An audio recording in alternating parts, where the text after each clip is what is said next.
പൗർണമി തിങ്കൾ. രചന അവതരണം മിത്രവിന്ദ. മുഖമുയർത്തി നോക്കിയപ്പോൾ കണ്ടു, ദഹിപ്പിക്കും മട്ടിൽ തന്നെ നോക്കി നിൽക്കുന്ന അലോഷിയെ. പിന്നോട്ട് മാറാൻ ഭാവിച്ചതും അവൻ്റെ വലം കൈ അവളുടെ ഇടുപ്പിൽ മുറുകിയിരുന്നു. പെട്ടെന്നായതിനാൽ പൗർണമി നിന്നിടത്ത് നിന്നും ഒന്ന് ഉയർന്നു പൊങ്ങി. അവൻ്റെ ഷർട്ടിൽ പിടിച്ച് ഞെരിച്ചു. എന്നിട്ട് അവൻ്റെ വലം കൈയിൽ പിടുത്തം വിട്ടു. കൈ മാറ്റിക്കങ്ങട്. കൈയൊക്കെ ഞാൻ മാറ്റിക്കോളാം, നീ അതിന് മുറവിളി ഒന്നും കൂട്ടണ്ട. പറയുന്നതിനൊപ്പം തന്നെ അവൻ തൻ്റെ കൈ പിൻവലിച്ചു. നിന്നോട് മലയാളത്തിലല്ലായിരുന്നോ കൊച്ചെ പറഞ്ഞത് ഈ ലിപ്സ്റ്റിക് ഇങ്ങനെ തേച്ച് വെക്കരുതെന്ന്? അല്ലാതെ തന്നെ നിന്റെ ചുണ്ടുകൾക്ക് ആവശ്യത്തിന് കളറുണ്ട്. പിന്നെ എന്തിനാ ഈ കോപ്രായി കാണിച്ചത്? ആ ഭംഗി കളയാൻ വേണ്ടി. ഇതൊക്കെ എൻ്റെ പേഴ്സണൽ മാറ്റേഴ്സാണ്. ഇതിൽ നിങ്ങളെന്തിനാണ് അനാവശ്യമായി ഇടപെടുന്നത്? ഞാൻ ലിപ്സ്റ്റിക് ഇടുവോ ഇടാതിരിക്കുകയോ ചെയ്യും. That's none of your business. ഇങ്ങനെ എൻ്റെ കാര്യത്തിൽ ഇടപെടാനും മാത്രം യാതൊരു റിലേഷനും നമ്മൾ തമ്മിലില്ലല്ലോ അലോഷിച്ചായ. ആ പറഞ്ഞതിൽ ഒരു തിരുത്ത് ആവശ്യമാണല്ലോ കൊച്ചേ. യാതൊരു റിലേഷനും ഇല്ലെങ്കിൽ പിന്നെ നീ എന്തിനാ എന്നെ അലോഷിച്ചായ എന്ന് വിളിക്കുന്നത്? അത് കാത്തുവിൻ്റെ ബ്രദർ ആയതുകൊണ്ട് ആ ഒരു റെസ്പെക്റ്റ് വെച്ച്. ഓക്കെ ഓക്കെ, അത് വെച്ചാണല്ലോ അങ്ങനെ വിളിച്ചേ. അതെ, അല്ലാണ്ട് പിന്നെന്താ ഇച്ചായൻ ഓർത്തത്? ഏയ്, ഞാൻ അങ്ങനെ കാര്യമായിട്ടൊന്നും ഓർത്തില്ലെന്നേ. അതിനൊക്കെ ഇനിയും നേരം കിടക്കുമല്ലേ. ഇതിപ്പോൾ ചുമ്മാ വെറുതെ. അവൻ അവളുടെ നേർക്ക് അല്പം കൂടി അടുത്ത് വന്നു. അപ്പോഴേക്കും പൗർണമി പിന്നോട്ട് നീങ്ങിച്ചെന്നിട്ട് ചുവരിൽ ചേർന്ന് നിന്നു. അലോഷിയുടെ കൈ ഉയർന്നു വന്നതും അവൾ പെട്ടെന്ന് അതിൽ കയറി പിടിച്ചു. എന്താ എന്താ നിങ്ങളുടെ ഉദ്ദേശം? ദുരുദ്ദേശം ഒന്നുമില്ല. എന്നാൽ പിന്നെ എൻ്റെ അടുത്ത് നിൽക്കാതെ അങ്ങോട്ട് മാറിപ്പോയി. ഞാൻ പൊയ്ക്കോളാം, പക്ഷേ അതിനു മുന്നേ കുറച്ച് കാര്യങ്ങൾ ചെയ്തു തീർക്കാനുണ്ട്. അവൻ തൻ്റെ തള്ളവിരലും ചൂണ്ടുവിരലും ഉപയോഗിച്ചുകൊണ്ട് അവളുടെ കീഴ്ചുണ്ടിൽ ഒന്ന് അമർത്തിയതും പൗർണമിയുടെ മിഴികൾ മേൽപോട്ടുയർന്നു. അവനെ തള്ളി മാറ്റാനാവുന്നത്ര ശ്രമിച്ചു. പക്ഷേ അലോഷിയുടെ കൈക്കരുത്തിൽ എല്ലാം വിഫലമായിപ്പോയി. അടങ്ങി നിൽക്കുകൊച്ചേ, പറഞ്ഞതനുസരിക്കാഞ്ഞതുകൊണ്ടല്ലേ. അല്ലായിരുന്നെങ്കിൽ ഞാൻ ഈ പരിപാടി കാണിക്കുമായിരുന്നോ? വെറുതെ അച്ചായനെ മെനക്കെടുത്താനായിട്ട്. ചുണ്ടിലെ ലിപ്സ്റ്റിക്ക് മുഴുവനും തുടച്ച് കളഞ്ഞ ശേഷമായിരുന്നു അവൾ പിന്മാറിയത്. മുഖം ഉയർത്തി നോക്കിയപ്പോൾ കണ്ടു, ഇരുമിഴികളും നിറഞ്ഞൊഴുകിക്കൊണ്ട് തൻ്റെ അരികിൽ നിൽക്കുന്നവളെ. അത് കണ്ടതും അവനൊന്നു പകച്ചു. എന്താ പൗർണമി, എന്തുപറ്റി? അലോഷി ചോദിച്ചപ്പോൾ പൗർണമി പൊട്ടിക്കരഞ്ഞു. എന്തിനാ നീ ഇങ്ങനെ കരയുന്നേ? അവൻ അവളുടെ തോളിൽ പിടിച്ചു കുലുക്കിക്കൊണ്ട് ചോദിച്ചു. ഞാൻ നിങ്ങളോട് എന്തെങ്കിലും ദ്രോഹം ചെയ്തോ? പിന്നെ എന്തിനാ എന്നോട് ഇങ്ങനെയൊക്കെ കാണിക്കുന്നത്? ഞാൻ പറഞ്ഞതല്ലേ അനാവശ്യമായിട്ട് എൻ്റെ ദേഹത്ത് കയറി പിടിക്കരുതെന്ന്. ഇന്ന് കാലത്തെ എന്താണ് എന്നോട് ചെയ്തത്? എന്നിട്ട് പിന്നെ നിങ്ങൾ ഇങ്ങനെയൊക്കെ പ്രവർത്തിക്കാനും മാത്രം ഞാൻ എന്തെങ്കിലും തെറ്റ് അലോഷി എന്നോട് ചെയ്തിട്ടുണ്ടോ? ഉണ്ടെങ്കിൽ പറയൂ. അതിന് പ്രായശ്ചിത്തം ചെയ്യാൻ ഞാൻ ഒരുക്കമാണ്. അല്ലാണ്ട് ഈ രീതിയിലുള്ള പെരുമാറ്റമൊന്നും എൻ്റെ അടുത്ത് കാണിക്കരുത്. നിങ്ങളെപ്പോലെ പണവും പ്രതാപവും ഒന്നുമില്ലാത്തവളാണ്. സ്വന്തമായിട്ട് പറയാൻ എനിക്കെൻ്റെ കുടുംബത്തിനും അഭിമാനം മാത്രമേ ഉള്ളൂ. കഷ്ടപ്പെട്ട് പഠിച്ചു വളർന്ന് ഇത്രയും എത്തിയത്. എന്തെങ്കിലും ഒരു ജോലി ചെയ്ത് പറ്റാവുന്ന സഹായം അച്ഛന് ചെയ്തു കൊടുക്കണമെന്ന് മാത്രമേ ഉള്ളൂ എനിക്കാഗ്രഹം. ഇനി ഞാൻ ഈ ഓഫീസിൽ തുടരുന്നതിൽ ആലോഷിച്ചായൻ എന്തെങ്കിലും ബുദ്ധിമുട്ടുണ്ടെങ്കിൽ എന്നോട് പറഞ്ഞാൽ മതി. ഞാൻ ഇവിടെ നിന്ന് പൊയ്ക്കോളാം. അല്ലാതെ ഇതുപോലത്തെ പ്രവൃത്തികൾ കാണിക്കുവാനാണ് തീരുമാനമെങ്കിൽ ഞാൻ ഇവിടെ നിന്ന് പോകും. എൻ്റെ സർട്ടിഫിക്കറ്റ് ഒന്നും തന്നില്ലെങ്കിലും കുഴപ്പമില്ല. പറയുമ്പോൾ അവളുടെ മിഴികൾ വീണ്ടും സജ്ജലമായി. എന്നാലും ആ വാക്കുകൾക്ക് വല്ലാത്തൊരു കടുപ്പമുണ്ടായിരുന്നു. അലോഷി അവളെ സൂക്ഷിച്ചു നോക്കി നിന്നു. ഞാൻ പറഞ്ഞതനുസരിക്കാഞ്ഞപ്പോൾ എനിക്കിതൊരു ദേഷ്യം തോന്നി. അതുകൊണ്ടാണ് ഇങ്ങനെ ചെയ്തത്. നിനക്ക് ബുദ്ധിമുട്ടായെങ്കിൽ സോറി.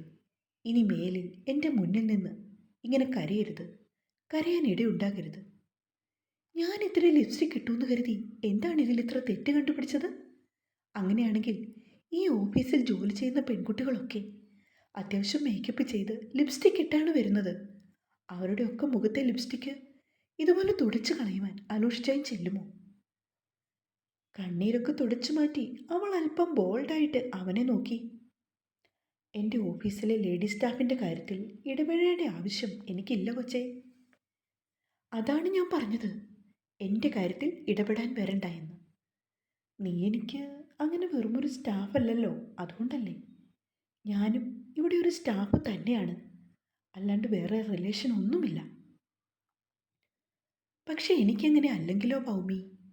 അലോഷി അത് പറയുകയും അവൻ്റെ മുഖത്തേക്ക് അവൾ കൂർപ്പിച്ചു നോക്കി. ഈ ഓഫീസിലെ ഏതെങ്കിലും ഒരു സ്റ്റാഫിനെ പോലെയല്ല നീ എനിക്ക്. പിന്നെ നീ അലോഷിയുടെ എല്ലാമാണ്. എനിക്ക് അധികാരമുണ്ടെന്ന് തോന്നിയതുകൊണ്ട് മാത്രമാണ് ഞാൻ ഇങ്ങനെ ചെയ്തതും. അല്ലാതെ അനാവശ്യമായിട്ട് ഒരു പെണ്ണിനെയും ഇതുവരെയായിട്ടും അലോഷി ഒന്ന് സ്പർശിച്ചിട്ട് പോലുമില്ല. എന്ത് അധികാരമുണ്ടെന്നാണ് അലോഷിച്ചായും പറഞ്ഞു വരുന്നത്? നീ എൻ്റെ കാത്തൂൻ്റെ ഫ്രണ്ട് ആയതുകൊണ്ട് ആ ഒരു അധികാരം വെച്ചാണെന്ന് കൂട്ടിക്കോന്നേ. അവളുടെ കവളിൽ ഒന്ന് തട്ടിയിട്ട് അലോഷി ഒന്ന് പുഞ്ചിരിച്ചു. ദേ പെണ്ണെ, ഒരു കാര്യം കൂടി ഞാൻ പറഞ്ഞേക്കാം. നാളെ മുതൽ നീ മുടി അഴിച്ചിട്ട് വരാവുള്ളൂ, അതാണ് ഭംഗി. പിന്നെ അതും നിന്റെ പേഴ്സണൽ മാറ്റേഴ്സാണ് എന്നൊന്നും പറഞ്ഞ് ഒഴിവാകാൻ നിൽക്കണ്ട. പിന്നെ അലോഷിച്ചായും ദേഹത്ത് കയറി പിടിച്ചെന്ന് പറഞ്ഞ് ബഹളം കൂട്ടിയിട്ട് യാതൊരു കാര്യവുമില്ല. അലോഷി തൻ്റെ ഇരിപ്പിടത്തിലേക്ക് പോയി. ഞാൻ എങ്ങനെയാ അലോഷിച്ചതിൻ്റെ എല്ലാം ആകുന്നത്? ബാഗ് കൊണ്ടുപോയി പ്രൈവറ്റ് റൂമിൽ വെച്ചിട്ട് അവൾ തിരിഞ്ഞു വന്ന് അവനോട് ചോദിച്ചു. അലോഷിയാണെങ്കിൽ ലാപ്പിലേക്ക് കണ്ണു നട്ട് എന്തൊക്കെയോ ചെയ്യുന്നുണ്ട്. അവളുടെ ചോദ്യം കേൾക്കാത്ത ഭാവത്തിൽ ഇരുന്നു കൊണ്ട് ഹലോ അവൾ മേശമേൽ ഒന്ന് കൊട്ടി. ഹ, അവിടെ പോയി ഇരിക്കുക കൊച്ചേ, ഞാനൊരു മെയിൽ ചെക്ക് ചെയ്യുക. ഒപ്പം തന്നെ അലോഷി ഫോണെടുത്ത് ആരെയോ വിളിക്കുന്നുമുണ്ട്. പിന്നീട് അവൾക്കൊന്നും ചോദിക്കുകയോ സാധിച്ചില്ല. അന്നേ ദിവസം ഉച്ചവരെയും അലോഷി നല്ല തിരക്കിലായിരുന്നു. ഹൈദരാബാദിൽ നിന്നും അവനെ കാണുവാൻ വേണ്ടി 2 പാർട്ടികൾ വന്നു. അവരോടൊപ്പം അലോഷി പുറത്തേക്ക് പോയിരുന്നു. പിന്നീട് അവൻ തിരിച്ചു വന്നത് വൈകുന്നേരമാണ്. പൗർണമിയോട് വെയിറ്റ് ചെയ്യുവാൻ അലോഷി വിളിച്ചു പറഞ്ഞു. അതുകൊണ്ട് അവൾ ഓഫീസിൽ തന്നെയിരുന്നു. കാത്തും 5 മണിയായപ്പോഴേക്കും പൗർണമിയെ വിളിച്ചു. ഒരു വണ്ടി വിളിച്ച് വീട്ടിലേക്ക് പോയിക്കോളാൻ ഇച്ഛായൻ പറഞ്ഞതായി അവൾ പറഞ്ഞു. അതറിഞ്ഞതും പൗർണമിക്കും അവളുടെ ഒപ്പം പോകണമെന്നുണ്ടായിരുന്നു. പക്ഷെ പിന്നീട് അവൾ ആ തീരുമാനം മാറ്റി. അലോഷിയോട് ഒന്ന് തുറന്ന് സംസാരിക്കണം, കാലത്തെ മുതൽ ഓർക്കുന്നതാണ്, അല്ലെങ്കിൽ ശരിയാവില്ലെന്ന് പൗർണമിക്ക് തോന്നിയിരുന്നു. 5:30 മണിയോടുകൂടി അലോഷി എത്തിയത്. തിരിച്ചു വന്നതും അവനാകെ നിരാശനായി കാണപ്പെട്ടു. പൗർണമി നോക്കുമ്പോഴൊക്കെ അലോഷി ഫോണിൽ എന്തൊക്കെയോ സ്ക്രോൾ ചെയ്ത് വിടുന്നുണ്ട്. അവിനാശ് കയറി വന്നപ്പോൾ അലോഷി മുഖമുയർത്തി നോക്കി. സാർ? അത് പോയി അവിനാശ് KRK ഗ്രൂപ്പിന്. അറിഞ്ഞു സാർ. സാറിങ്ങനെ നെർവസ് ആകേണ്ട കാര്യമില്ല. ഇടയ്ക്ക് ഇങ്ങനെയൊക്കെ എന്തെങ്കിലും സംഭവിച്ചാലല്ലേ സാറിനും മുന്നോട്ടൊരു ത്രില്ലുണ്ടാവും. ആ ഒരു സ്പിരിറ്റിൽ കണ്ടാൽ മതി. ആ, എന്നാലും ഇതെൻ്റെ ഡ്രീം പ്രോജക്റ്റ് ആയിരുന്നു, അതാണ് ഇത്ര സങ്കടം. പോട്ടെ സാറേ, കഴിഞ്ഞതിനെക്കുറിച്ച് ഓർത്തിനി വിഷമിക്കണ്ട, എല്ലാം ശരിയാവും. ഇതിലും നല്ലത് സാറിനെ കാത്തിരിപ്പുണ്ട്, അങ്ങനെ ഓർത്താൽ മതി. അവൻ അലോഷിയെ ആശ്വസിപ്പിച്ചു. അവനൊന്ന് നെടുവീർപ്പെട്ടു. കറക്റ്റ് 10 AM മെയിൽ വന്നത്. പക്ഷെ സാറപ്പോൾ ഇവിടെ എത്തിയതാണല്ലോ. പിന്നെ എന്താ പറ്റിയത്? സിസ്റ്റം ഡൗൺ ആയിരുന്നോ? അങ്ങനെ എന്തോ ആവാനാണ് സാധ്യത. 10:30 വരെ ടൈം ഉണ്ടായിരുന്നു അല്ലേ സാർ? അതേടോ, കറക്റ്റ് ടൈമിൽ റിപ്ലൈ കൊടുക്കാൻ പറ്റിയില്ല, അതുകൊണ്ടാവും. സാരമില്ല, ഇനി അടുത്തത് പിടിക്കാം സാർ. ആ, താൻ നന്നായി വിട്ടു, നേരം കുറേ ആയില്ലേ? അലോഷി പറഞ്ഞതും അവൻ തലകുലുക്കി. എന്നിട്ട് പൗർണമിയെ നോക്കി ഒന്ന് ചെറുതായി ചിരിച്ചു. എന്നിട്ട് വെളിയിലേക്ക് ഇറങ്ങിപ്പോയി. കുറേയേറെ ഫോൺ കോൾസ് വന്നു. പക്ഷെ അലോഷി അതൊന്നും അറ്റൻഡ് ചെയ്തില്ല. അത്രമാത്രം അവനെ അലട്ടുന്നത് എന്താണെന്നറിയുവാൻ പൗർണമിക്കൊരു ആഗ്രഹം തോന്നി. എന്താ പറ്റിയേ? പൗർണമി മെല്ലെ ചോദിച്ചതും അവനൊന്ന് അവളെ നോക്കി. സിമ്പിളായിട്ട് പറയുവാണെങ്കിൽ ഞാൻ നിന്റെ ലിപ്സ്റ്റിക്ക് തുടച്ചു കളയാൻ നിന്നതുകൊണ്ടേ എൻ്റെ 200 കോടിയുടെ ഒരു പ്രോജക്റ്റ് നഷ്ടമായി, അത്രേ ഉള്ളൂ. അവൻ പറയുന്നത് മനസ്സിലാവാതെ അവൾ അലോഷിയുടെ മുഖത്തേക്ക് നോക്കി നെറ്റി ചൊളിച്ചു. 10 മണിക്കൊരു മെയിൽ വന്നു, അത് ചെക്ക് ചെയ്യാൻ പറ്റിയില്ല. അതുകൊണ്ട് കറക്റ്റ് ടൈമിൽ ഞാൻ അവർക്ക് റിപ്ലൈ കൊടുത്തില്ല. അതുകൊണ്ട് ഈ കോൺട്രാക്റ്റിൽ നിന്ന് എനിക്ക് താല്പര്യമില്ലെന്ന് അവരോർത്തു. മറ്റൊരു കമ്പനിക്ക് കൊടുത്തു, അത്രമാത്രം. അവൻ ഇരിപ്പിടത്തിൽ നിന്നും മെല്ലെ എഴുന്നേറ്റുകൊണ്ട് അവളോട് വിശദീകരണം നടത്തി. ഇത്രയും വലിയ പ്രോജക്റ്റ് ഏറ്റിരുന്ന ആളാണോ കാലത്തെ ഓരോ കോപ്രായം കാണിച്ചുകൊണ്ട് നിന്നത്? അതുകൊണ്ടല്ലേ അത് ശരിക്കും നഷ്ടമായത്? ശരിക്കും പറഞ്ഞാലേ തമ്പുരാൻ കർത്താവ് പണി തന്നതാണ് കേട്ടോ, എൻ്റെ സങ്കടം കണ്ടിട്ട്. അവൾ അത് പറയുകയും അലോഷി ആ മുഖത്തേക്ക് സൂക്ഷിച്ചു നോക്കി. പരിഹാസ രൂപേണ അവൾ പറഞ്ഞപ്പോൾ അവന് ദേഷ്യം തോന്നി. ഉത്തരവാദിത്വം ഇല്ലാഞ്ഞതുകൊണ്ട് സംഭവിച്ചതാണ്. എൻ്റെ സ്വകാര്യതയിൽ കയറി ആളാവാൻ നോക്കിയപ്പോൾ മുകളിലിരുന്നവൻ അതിനേക്കാളേറെ ആളായി കാണിച്ചു തന്നു. ശരിയല്ലേ അലോഷിച്ചായ? കസേരയുടെ പിന്നിൽ പിടിച്ചുകൊണ്ട് അലോഷയെ നോക്കി വീണ്ടും അവൾ ചോദിച്ചു. പെട്ടെന്ന് അവനൊരു മറുപടി ഇല്ലായിരുന്നു. പണവും പ്രതാപവും ഉണ്ടെന്ന് കരുതി എന്തുമാകാമെന്ന് ഒരു ഭാവം ഉണ്ടെങ്കിലേ അതൊക്കെ വെറുതെ ആകട്ടോ. പിന്നെ ഇച്ചായൻ ഉദ്ദേശിക്കുന്ന പോലെ ഒരു പെൺകുട്ടിയല്ല ഞാൻ. ഒരുപാട് പരിമിതികൾക്കുള്ളിൽ നിന്നാണ് ഞാൻ പഠിച്ചു വളർന്നത് പോലും. എൻ്റെ അച്ഛനോടും അമ്മയോടും ഇന്നേ വരേക്കും ഞാനൊരു കളവ് പറഞ്ഞിട്ടില്ല. പക്ഷെ ആദ്യമായിട്ടാണ് ഇന്നലെ ഞാൻ അവരോട് എൻ്റെ കാര്യങ്ങൾ ഒളിച്ചു വെച്ചത്, അതും നിങ്ങളുമായി ബന്ധപ്പെട്ട്. സത്യം പറയാലോ അലോഷിച്ചായ, എനിക്കൊട്ടും താല്പര്യമില്ല ഈ ഒരു പോസ്റ്റ്. പക്ഷെ നിങ്ങൾ ശരിക്കും ആലോചിച്ചായിരുന്നു ഇങ്ങനെയൊക്കെ തീരുമാനിച്ചതെന്ന് എനിക്കറിയാം. ഈ ബോണ്ട് ഞാൻ സൈൻ ചെയ്തു പോയി. ഇല്ലായിരുന്നുവെങ്കിൽ ഈ ജോലി രാജിവെച്ച് ഇവിടെ നിന്ന് ഉറപ്പായി ഇറങ്ങിപ്പോയേനെ. കാലത്തെ പറഞ്ഞതുപോലെ എൻ്റെ കുടുംബത്തിന് എന്തെങ്കിലും ഒരു സഹായം എന്നെക്കൊണ്ടാവും വിധം ചെയ്യണമെന്നുള്ളത് എൻ്റെ ഒരു വാശിയായിരുന്നു. വാശിയേക്കാളേറെ എൻ്റെ ഒരു ആഗ്രഹമായിരുന്നു. അതുകൊണ്ട് മാത്രമാണ് ഞാൻ ഇന്നിവിടെ ഇങ്ങനെ നിൽക്കുന്നത്. വളരെ തെളിമയോടുകൂടി തൻ്റെ മുന്നിൽ നിന്ന് ഇങ്ങനെ സംസാരിക്കുന്ന പൗർണമിയെ അവൻ നോക്കി കാണുകയായിരുന്നു.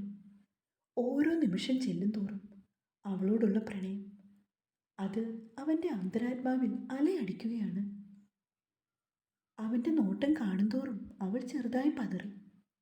അവൻ അവളുടെ അടുത്തേക്ക് വരുംതോറും അവളുടെ ഹൃദയമിടിപ്പിന് വേഗതയേറി. എങ്കിലും ധൈര്യം സംഭരിച്ച് അവൾ അങ്ങനെ നിന്നു. കൂടുതലായൊന്നും തന്നോട് സംസാരിക്കുന്നില്ല. ആ ഒരു മൂഡിലല്ല ഞാനിപ്പോൾ ഉള്ളത്. അതുകൊണ്ടാണ്. തന്നെ വിഷമിപ്പിച്ചു, ശരിയാണ്. പക്ഷേ അതിനൊരു കാരണമുണ്ട് പൗർണമി. അതുകൊണ്ട് മാത്രമാണ് ഞാൻ അങ്ങനെയൊക്കെ പെരുമാറിയത്. അവൻ പറയുന്നത് എന്തെന്നറിയുവാൻ പൗർണമി അവനെ തന്നെ നോക്കി നിന്നു. എനിക്ക് നേരെ വാ നേരെ പോ എന്നുള്ള പ്രകൃതമാണ്. അതുകൊണ്ട് കൂടുതൽ വളച്ചുകെട്ടില്ലാതെ കാര്യം അങ്ങോട്ട് പറഞ്ഞേക്കാം. ഇനി ഇതിൻ്റെ പേരിൽ തനിക്ക് എന്നോട് ഒരു തെറ്റിദ്ധാരണയുടെ ആവശ്യവുമില്ല. അഥവാ അങ്ങനെ ഉണ്ടെങ്കിൽ തന്നെ അതങ്ങ് തീർത്ത് കളയാം. അതല്ലേ നമുക്ക് രണ്ടാൾക്ക് നല്ലത്. അലോഷി ചെറുതായി ഒന്ന് പുഞ്ചിരിച്ചു.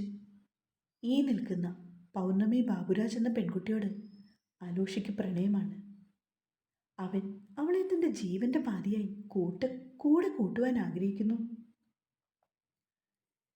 ചുമ്മാതങ്ങനെ ആഗ്രഹിക്കുന്നതല്ല, അവനിൽ അടക്കി നിർത്താനാവാത്ത ഒരു അഭിനിവേശമാണവൾ.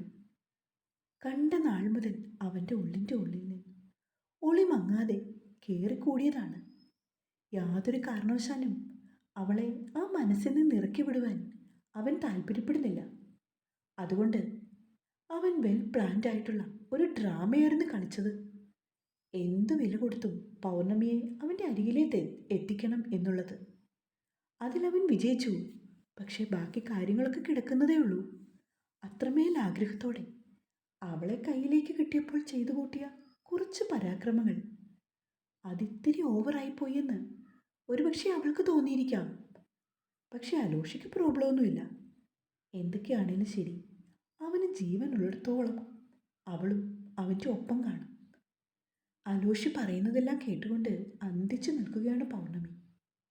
പോയേക്കാമല്ലേ? അവൻ ചോദിച്ചതും അവൾ ഒന്ന് ഞെട്ടിവിറച്ചു. കാര്യങ്ങൾക്കൊക്കെ ഒരു വ്യക്തത വന്നെന്നാണ് എൻ്റെ വിശ്വാസം. നമുക്കിറങ്ങിയാലോ? നേരം വൈകി. അവൻ്റെ പിന്നാലെ ആ മുറിയിൽ നിന്നും വെളിയിലേക്ക് പോകുമ്പോൾ പൗർണമി മറ്റേതോ ലോകത്തകപ്പെട്ടതുപോലെയായിരുന്നു. ലിഫ്റ്റിലേക്ക് കയറും മുന്നേ അലോഷി ഒന്ന് പിന്തിരിഞ്ഞു നോക്കി. ആലോചിച്ച് പറഞ്ഞാൽ മതി, ധൃതിയൊന്നുമില്ല. തനിക്ക് എന്നെ മനസ്സിലാക്കുവാൻ ഇഷ്ടം പോലെ സമയമുണ്ട്. പക്ഷേ തൻ്റെ ആൻസർ സത്യസന്ധമായിരിക്കണം. ഇന്നേക്ക് 1 മാസത്തിന് ശേഷം മറുപടി പറഞ്ഞാൽ മതി. ഓക്കെ? തുടരും.